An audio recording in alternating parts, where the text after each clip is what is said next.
If I asked you what the biggest physical threat to a supercomputer floating in the freezing vacuum of space is, you'd probably say the cold, right? Oh, yeah, absolutely. I mean, you Yeah. think of the metal becoming brittle or, the intricate silicon just freezing completely solid. Exactly, and you'd be completely wrong. Right.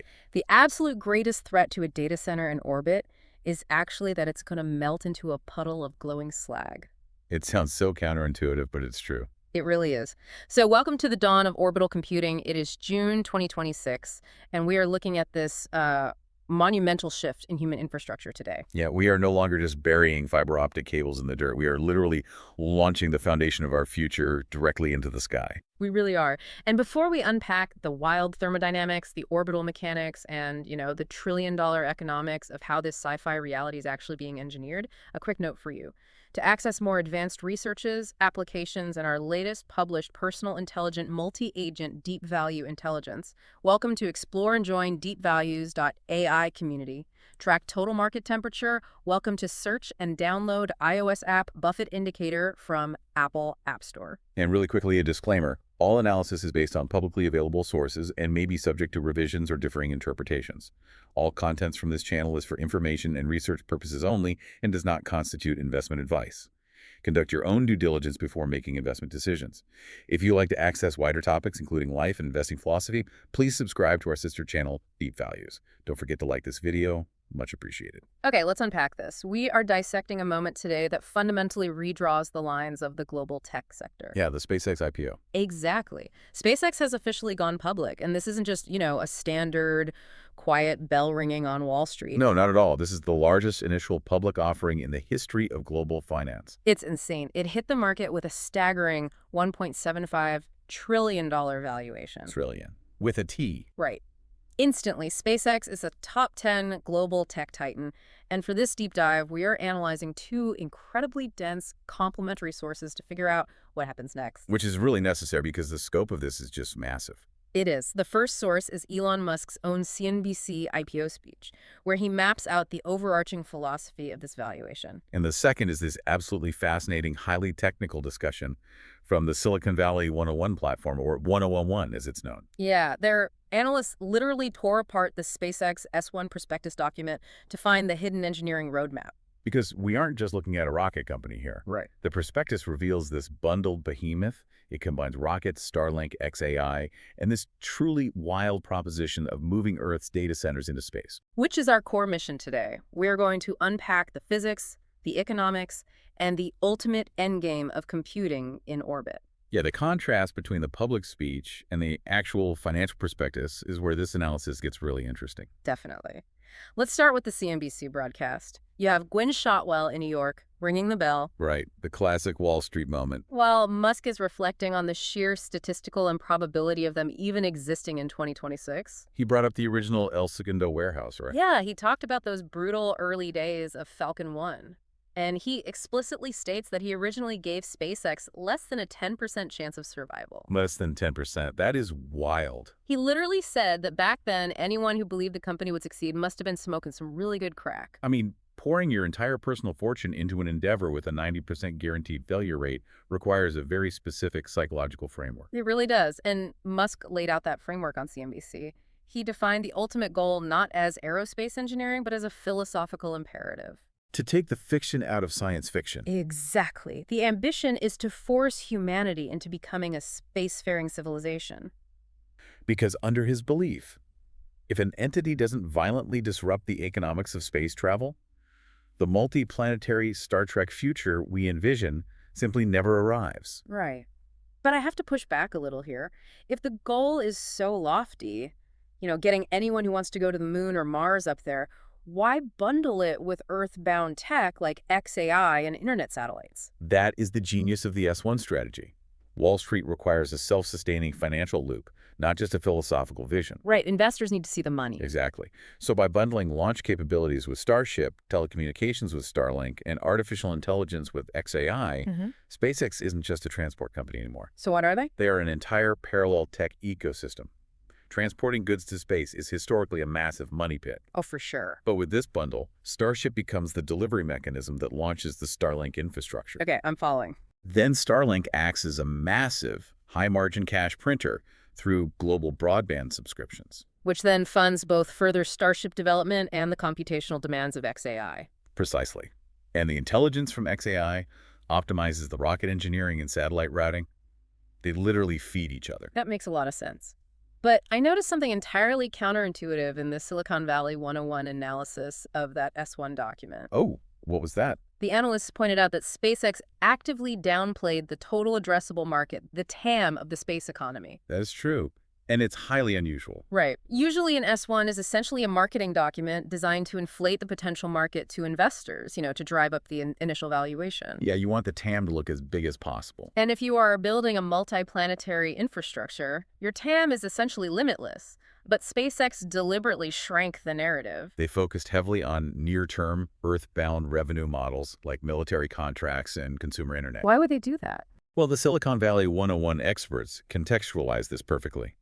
Traditional institutional investors are structurally risk-averse regarding timelines that exceed a decade. I see. Yeah, if SpaceX filled their prospectus with financial projections for, asteroid mining, lunar real estate, or off-world manufacturing. Wall Street would categorize the asset as a localized fantasy. Exactly.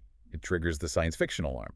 Institutional capital wants tangible, highly modeled revenue streams with predictable quarterly growth. So SpaceX basically presented a conservative, easily digestible economic model to secure the $1.75 trillion valuation. While burying their true massive engineering milestones deep in the technical expenditures section. Which brings us to the core mystery the Silicon Valley 101 team uncovered. The data centers. Yes. Hidden beneath the conservative financial projections was a staggering, highly specific technical milestone. Placing a 1-gigawatt data center into Earth orbit. Let's calibrate the sheer scale of a 1-gigawatt power draw for a second. Please do, because it's hard to visualize. On Earth, right now, building a 1-gigawatt AI data center is a macroeconomic event. It's huge. We are talking about $50 billion in capital expenditure for a single facility, and 50 to 60% of that budget is consumed strictly by the GPUs. The graphical processing units crunching the AI matrices. Yeah. And a facility of that magnitude on Earth requires the base load power of a dedicated nuclear reactor. Or a massive hydroelectric dam. Right. It requires years of permitting, routing high-voltage transmission lines, and battling local municipalities over grid strain. It's a nightmare. So translating that power requirement into the vacuum of space fundamentally alters the engineering paradigm. Completely. To generate 1 gigawatt of sustained electricity in orbit using advanced photovoltaics, you need about 1 million square meters of solar panels. 1 million square meters of glass and silicon. Yep. That is an area equivalent to hundreds of city blocks, fully deployed in microgravity. You obviously cannot launch a single monolithic solar farm of that size. No, that would be impossible. So the internal baseline discovered in the deep dive reveals that SpaceX is attacking this through a modular architecture. Okay, how so? They're designing 100-kilowatt fully autonomous satellite units. They internally refer to them as AI minis. AI minis. Okay, so let me do the math here. 1 gigawatt divided by 100 kilowatts. Means launching 10,000 of these massive satellites. 10,000. That presents a major physical bottleneck, doesn't it? It does. In space, your only power source is solar radiation, and the Earth casts a massive shadow. Right, the night cycle. Exactly. If you place 10,000 servers in a standard low Earth orbit, they will spend roughly half their 90-minute orbital period eclipsed by the Earth. Meaning they'd have to run entirely on massive, heavy lithium-ion battery banks until they emerge back into the sunlight. And taking heavy, volatile batteries to space just to survive the night cycle completely ruins the payload economics. So you need uninterrupted sunlight. But where do you park 10,000 server farms to get that? Well, the Silicon Valley 101 analyst pointed to a very specific, highly coveted orbital trajectory to solve this. It's called the dawn-dusk orbit. The dawn-dusk orbit, what exactly is that? It's a specialized form of a sun-synchronous orbit. What's fascinating here is that it constantly rides the terminator line. The line between day and night. Exactly. The exact boundary dividing the day side of the Earth from the night side. Okay, so to visualize the mechanics of the dawn-dusk orbit, we have to look at the physics of the Earth itself. Right. The Earth is not a perfect sphere. It is an oblate spheroid. It bulges slightly at the equator. Oh, because of the rotation. Yeah. And that equatorial bulge exerts an uneven gravitational pull on a satellite. Okay, I'm tracking. If you launch a satellite to a highly precise altitude and inclination, usually slightly retrograde, around 97 or 98 degrees, that extra gravitational tug from the equator causes the entire plane of the orbit to slowly rotate. Like a gyroscope. Very similar. This rotation is called nodal precession. So the orbit itself is twisting in space. Right. And the brilliance here is that if you get the math exactly right, the rate at which the orbital plane twists matches the exact rate at which the Earth revolves around the sun. Which is roughly 1 degree per day. Exactly. The result is an orbital ring that is mathematically locked in relation to the sun. So it's basically like walking on a treadmill where you're constantly chasing the sunset, ensuring your solar panels never see the dark. That's a perfect analogy. The satellite is effectively flying in a continuous twilight, looking down at the sunset or sunrise perpetually. That is incredible. So it rarely, if ever, passes into the Earth's shadow. Right. Depending on the season, it might experience a brief eclipse of maybe 20 to 35 minutes, but for the vast majority of the year, it is bathed in 100% uninterrupted, free solar energy. So the requirement for massive battery storage just vanishes. Completely. It's an engineering masterpiece. But wait, 10,000 satellites? Won't that cause a cosmic traffic jam? It introduces a terrifying real estate problem. There are only a few ideal low-altitude dawn-dusk orbital planes. How big is it? The circumference of that specific ring is only about 40,000 kilometers. Okay. If SpaceX launches 10,000 AI minis into that specific orbital highway, and you enforce a necessary safety buffer of a few kilometers between each unit to prevent catastrophic collisions, Then a single company's initial 1 gigawatt deployment consumes the entire prime orbital ring. the entire thing. The analysts were emphatic about this point. It is a cosmic land grab. Wow. Space might be three-dimensional and infinite, but economically viable, sun-synchronous low Earth orbit is actually a highly finite zero-sum resource. Exactly.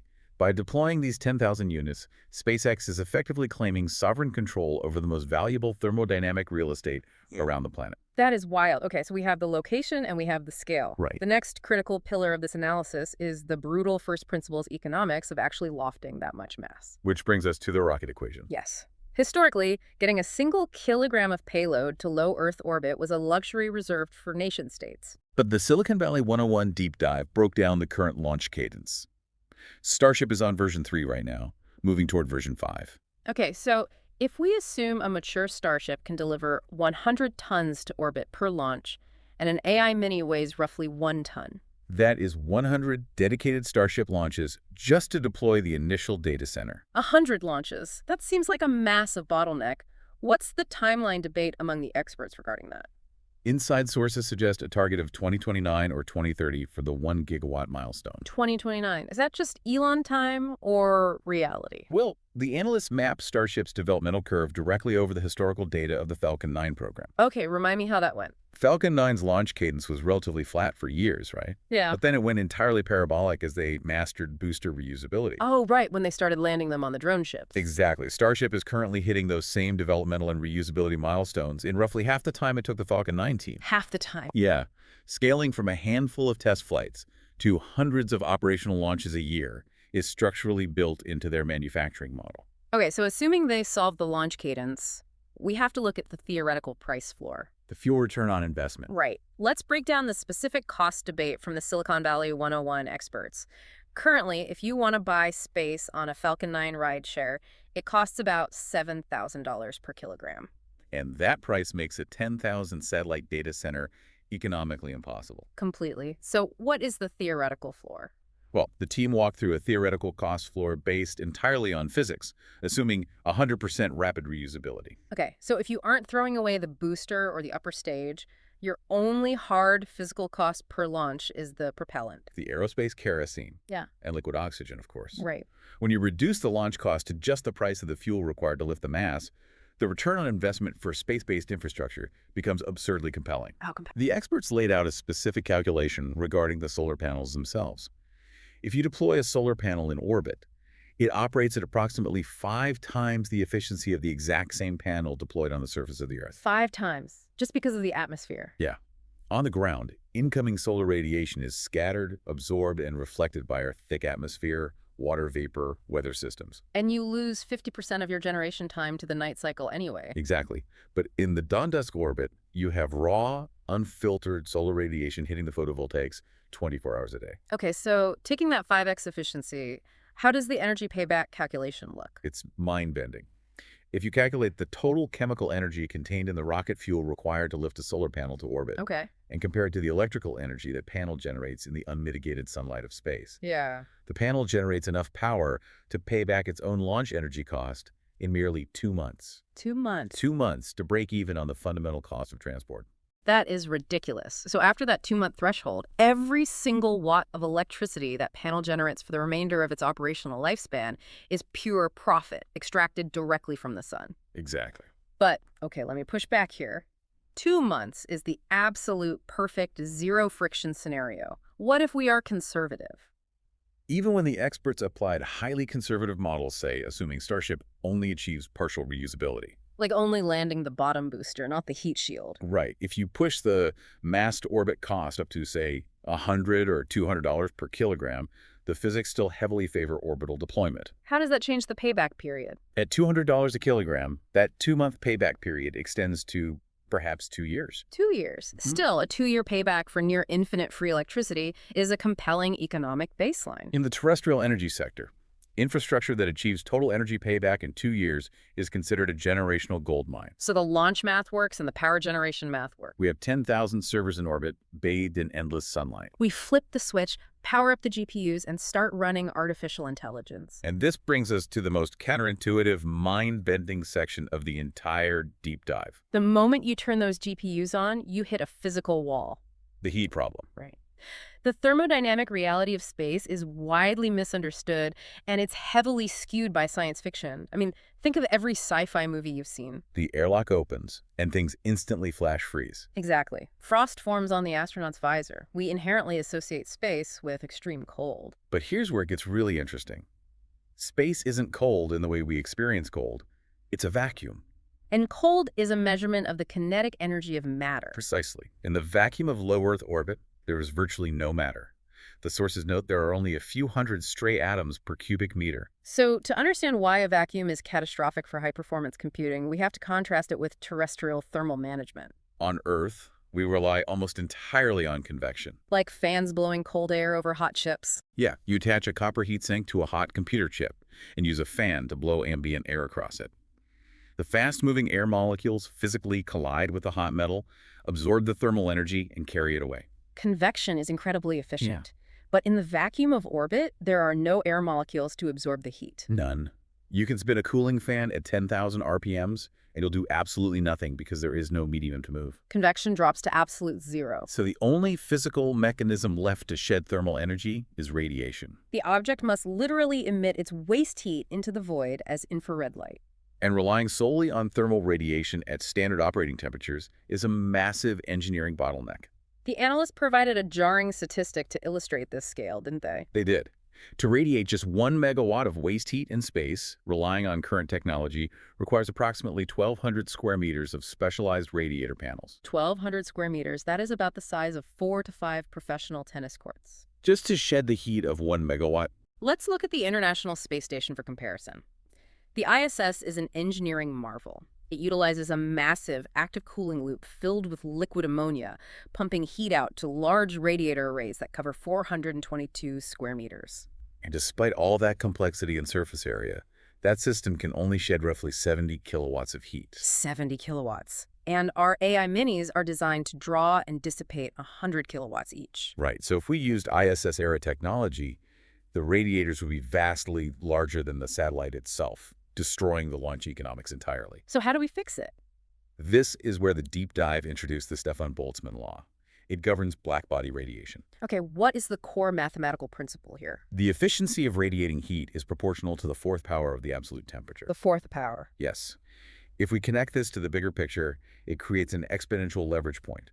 The analysts walk through the specific math. Let's hear it. A standard data center on Earth might aim for a rejection temperature of roughly 25 degrees Celsius, which is approximately 300 Kelvin. If you can engineer your system to operate and reject heat at 60 degrees Celsius, around 330 Kelvin, you haven't even doubled the absolute temperature. Right, you just went up by 30 Kelvin. But because of the fourth power rule, raising the rejection temperature by just 30 degrees Kelvin increases the surface area's ability to radiate heat by a massive 50%. Going from 25 degrees Celsius to 60 degrees Celsius increases heat dissipation by 50%. That is phenomenal leverage. It is. But there is a glaring problem here. Silicon chips on Earth despise heat. Oh, right. If a high-end NVIDIA GPU hits 90 or 100 degrees Celsius, it heavily throttles its performance to prevent the silicon from physically degrading or melting. Exactly. So to exploit the Stefan-Boltzmann law, we need the outside of the satellite to be incredibly hot. How do you achieve a glowing hot exterior while keeping the delicate silicon core safe? The sources outline two converging engineering paths to solve this. What's the first one? Pure material science. Chip makers like NVIDIA or AMD will have to design specialized, high-temperature silicon engineered specifically for the orbital environment. So chips that run comfortably at 90 degrees or 120 degrees Celsius. Right, without thermal throttling or data degradation. Okay. But even if you build a chip that survives 120 degrees, how do you physically move the heat from the delicate GPU to the external hull of the satellite without using heavy, failure-prone liquid cooling loops like the ISS? The second engineering path solves exactly that. Solid-state semiconductor heat pumps. Solid-state air conditioners with no moving parts. Basically, they rely on the Peltier effect. Yeah. Instead of using a mechanical compressor and a refrigerant fluid like a traditional air conditioner, a solid-state heat pump uses an electrical current passed across a junction of two different semiconductor materials. And that forces the heat to move. Yes. As the current flows, it forces electron-hole pairs to absorb thermal energy on one side of the junction and release it on the other.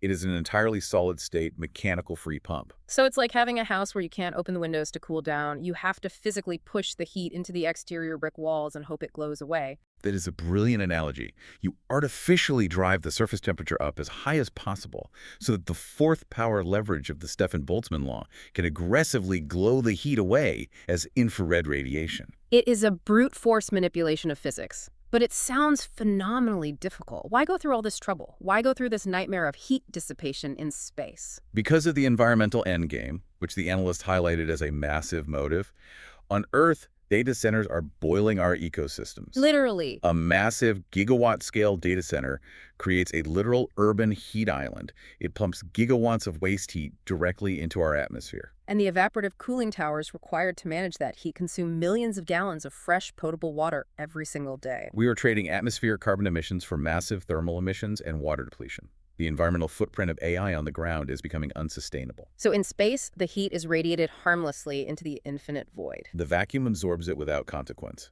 And only the process data, not the waste heat, is being back to Earth via Starlink. Moving heavy industrial thermodynamics off-world. That is a staggering perspective shift. It really is. But if we survive the heat, we still have to survive the hostile environment of space. What about radiation?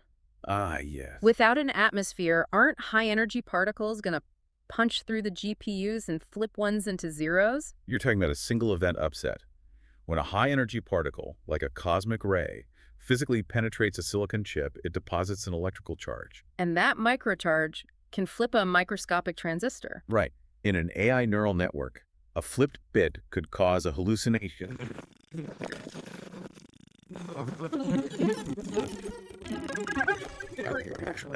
It put to a widely established hardware solution, ECC memory, or error correction code memory. Oh, I've heard of that. How does it work in this context? It adds additional parity bits to every byte of data. When the processor reads the memory, it instantly calculates the parity of the data on the fly. So if a cosmic ray has flipped a bit, the parity calculation will fail to match the stored parity bit. Exactly. The hardware immediately detects the error and, using mathematical algorithms like Hamming codes, pinpoints exactly which bit was flipped and corrects it in real time. Wow. So combined with basic shielding, single event upsets are mitigated entirely at the hardware level. Yes. Okay. What about physical impacts? We're talking about launching 10,000 massive units into a single dawn-dusk orbital ring. Doesn't that risk the Kessler syndrome? The chain reaction of orbital collisions that traps us on Earth. Yeah. A single collision creates a cloud of shrapnel, hits 10 more satellites, creates more shrapnel, and soon we're trapped under a dome of lethal metal. It's a valid concern. But the experts analyzed Starlink's real-world data to gauge the risk. Since 2019, SpaceX has launched over 12,000 satellites. And what's their failure rate? 99.85% are functioning So perfectly. 99.85%. The key to that is their AI autonomous collision avoidance systems. How does that work? Every satellite constantly ingests telemetry data from the U.S. Space Force. When a piece of debris enters a projected collision envelope, the satellite doesn't wait for ground control. It automatically calculates an evasion vector, fires its thrusters, and avoids the collision. So SpaceX actually holds the definitive global data set on avoiding space traffic. They've performed hundreds of thousands of these maneuvers. That is wild. Okay, so let's look at the actual AI. What is a 100 kilowatt AI mini actually doing up there? We have to clarify the difference between AI training and AI inference here. Right, because you cannot train a massive LLM on these satellites. No, absolutely not. Training requires tens of thousands of GPUs physically located in the same building, talking to each other with zero latency. Because they're constantly passing massive matrices back and forth over spiralized fiber optic cables. Right. If you attempt to distribute that across 10,000 satellites separated by vacuum, the latency would cause the training process to grind to a halt. So the heavy lifting of training stays on the ground. But inference, running the model to answer a user's prompt, is perfect for space. Because inference is just the act of a user querying the already trained model. Exactly. When you ask the AI to summarize an article, it doesn't need to communicate with the other 9,999 satellites. An individual AI mini has more than enough power to handle it. And the latency of Starlink is what, 20 to 40 milliseconds? Yeah, which is imperceptible to humans. So space data centers will likely be the ultimate edge computing network. Exactly. Earth handles the training, space handles the daily inference of billions of users. We've covered the what and the how. Now we must address the ultimate why. The philosophy behind it all. Right. Why is Elon Musk pouring trillions of dollars of value into this specific direction? To understand this, we have to look at the ongoing philosophical and political debate happening at NASA. The debate between the moon and Mars. Yes. The sources highlighted a fascinating dynamic involving Jared Isaacman. The billionaire private astronaut. Yeah, he's closely aligned with SpaceX, Commanded Inspiration 4, and Polaris Dawn. Yeah. And recently, he has shifted focus at NASA toward building a permanent lunar base. Is this a pivot away from Mars? Musk has spent decades saying we must colonize Mars. Well, the Silicon Valley 101 analysts frame this through a highly pragmatic political lens. They note that political figures, like the Trump administration, desire a Kennedy-like historical milestone during their term, And Mars is a multi-decade challenge. But the moon is only 3 days away. making it a highly attractive short-term target for an administration seeking a legacy. But scientifically, are the moon faction and the Mars faction actually at war? Scientifically, no. The moon is viewed as a required hopper or testing ground. And an industrial springboard. Let's detail the resource arguments. Sir. The moon has incredibly low gravity, 1/6 of Earth's, which makes it the perfect, cheap springboard to launch massive structures to the rest of the solar system. It's the ultimate deep space shipyard. But the sources also highlight helium-3. Helium-3 for potential nuclear fusion. Yes. Our current fusion efforts rely on deuterium and tritium, which release high-energy neutrons that degrade the reactor walls. Right, making them radioactive. But helium-3 allows for aneutron fusion. Yeah. It produces almost zero high-energy neutrons, allowing you to capture the energy directly using magnetic fields. And the Earth has almost no helium-3, but the moon has been absorbing it from the solar wind for billions of years. Exactly. So the moon is an industrial gold mine. But conversely, Mars is fundamentally different. Mars is a carbon-based planet. It has nitrogen, carbon dioxide in the atmosphere, and accessible water ice. So if your goal is a backup drive for a carbon-based civilization, Mars is the only viable option. The moon is the stepping stone.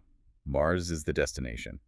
You mine the moon to build the ships that take you to Mars. Let me push back on all of this, though. The law of the void. Yeah. If we are launching sovereign data centers and lunar bases, who actually makes the rules up there? Well, under current international law, national sovereignty ends at the Kármán line, roughly 100 kilometers above sea level. So space is a legal Wild West. Essentially, there's the 1967 Outer Space Treaty, but it's largely unenforced.